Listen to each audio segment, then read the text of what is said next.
Hey, it's Chris from 3 Day Weekend. I've got the wife's Jeep Commander here. It's 2006 with a 5.7 Hemi.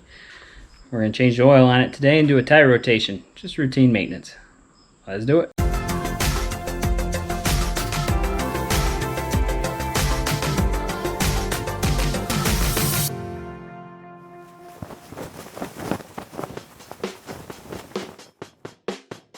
Alright, so here we are. We're underneath. I said Commander. This also applies for Grand Cherokee with a 5.7. Underneath the front end, got the skid plate up in here. You see the little drain bolt right there. That's 13 millimeter.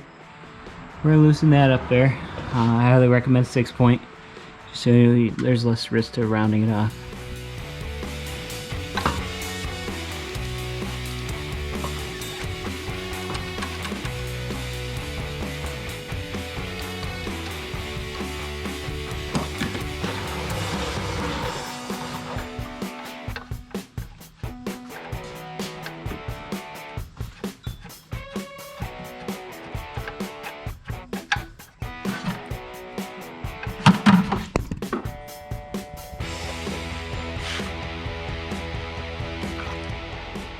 We let that drip for a while.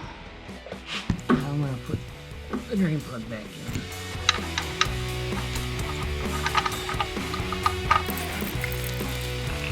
I'm going to torque it up, but not too much.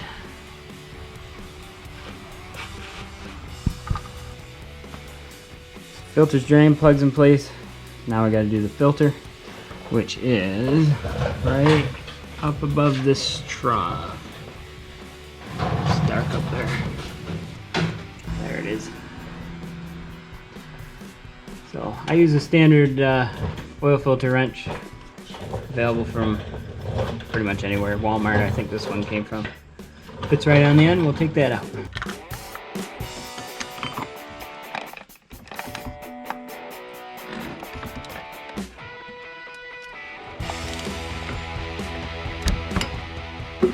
Get that loose and take it off by hand.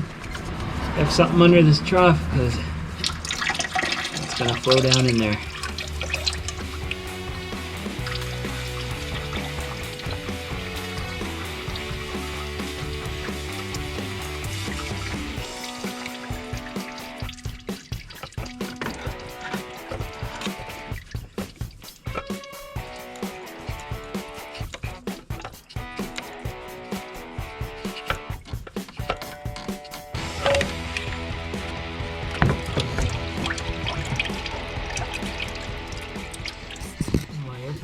Check, make sure the O-ring didn't stick up to the engine. Should be right there on the filter, which it is. The oil, nothing fancy. I run Valvoline high mileage. It's a synthetic blend. This Jeep has 160,000 miles on it right now, so been running it for a while. It seems fine. 5W20, and these Hemis, they take 7 quarts. And then the filter, that's just pH 16. I usually run the Mopar one, that's a Mopar 090, but they didn't have any this time, so we're running a Fram today. First thing you're going to want to do, open up this filter.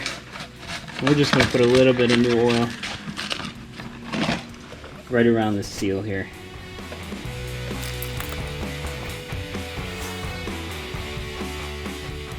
Try not to touch anything on the bottom on the way up.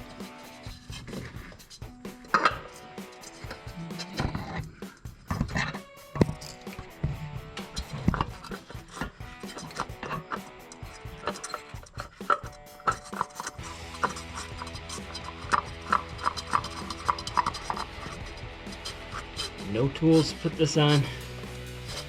Just turn it till it's very tight by hand there. That's it. Grab a rag, clean up any of these drips here, and let it down, put the oil in.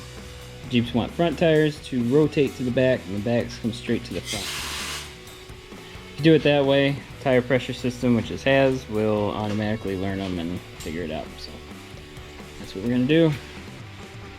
And the boy's getting started on that right now.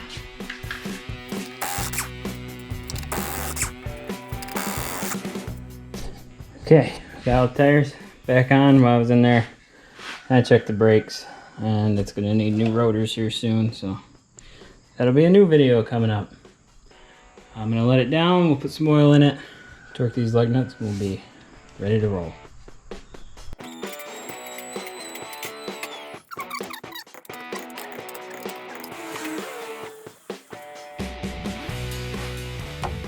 Oil goes right here. 7 quarts we're putting into it. And you said that in there, 5W20.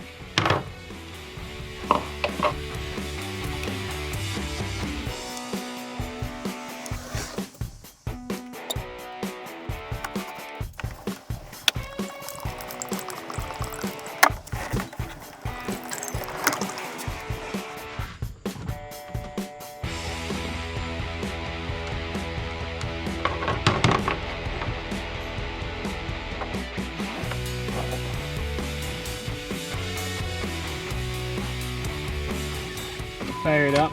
We're watching for that little oil can right there. That's your oil pressure. Now, it's normal for it to come on for just a second after you start it, but then it should go right out.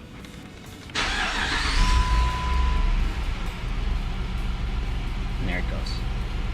Bet it stayed on, then we gotta check something. We got no oil pressure. Forgot to put the filter back in, or the filter blew a seal. Drain plug wasn't in. Either way, it's gonna be a mess. So as long as that light goes out, you should be all set. So I'm just gonna let this run for a little bit. When we're done, I'll reset that perform service. And apparently I need to put some air in the spare tire. Cool, we'll give that a minute. Check the oil level. Pull it out. Oops. Take it off.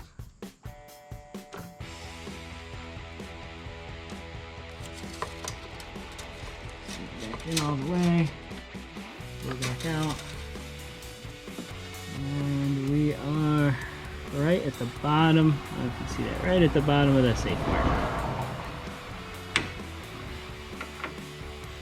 So that will do it. We'll throw some air in the spare tire real quick, and then we'll go in to reset that service light. I just put air in the spare tire, oil's nice and full, so now we just need to reset that service light. So the spare is probably going to take some time. So we're going to stop, 0 miles to service. Oh, I need a stop button there. And it says 0. I'm just going to hold down reset, and it goes back to whatever your service interval is set to. Ours is 3,000.